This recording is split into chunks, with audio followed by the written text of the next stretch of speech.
तर आणखीन एक महत्त्वाची अपडेट समोर येतेय.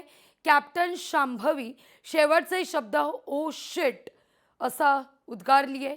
ओ शिट असा शब्द उद्गारण्यापूर्वी, विमान कोसळण्यापूर्वी काही सेकंदापूर्वी शांभवी अशा ओरडत असल्याचं आता कळतंय.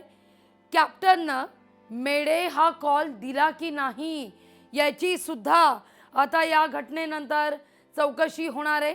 विमानात तांत्रिक बिघाड की दृश्यमानता नसल्यानं अपघात हा सवाल आता उपस्थित होतोय. तपासात हे दोन मुद्दे अतिशय निर्णायक ठरणार आहेत.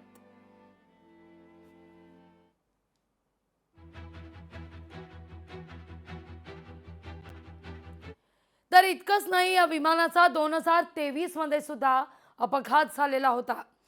या विमानासंदर्भात एक खळबळजनक माहिती समोर येताना दिसते, कारण सप्टेंबर 2023 मध्ये मुंबई विमानतळावर लँडिंग दरम्यान अपघात झालेला होता. या दुर्घटनेत विमानाचे 2 तुकडे हे झालेले होते. याच कंपनीचं हे विमान होतं. सुदैवानं जीवितहानी मात्र टळलेली होती.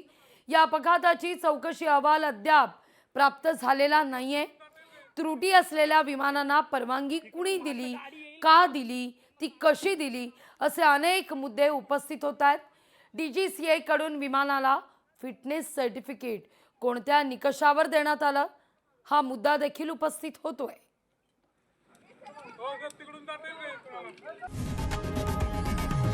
लोकशाही मराठी ऐका, पहा, जागरूक रहा.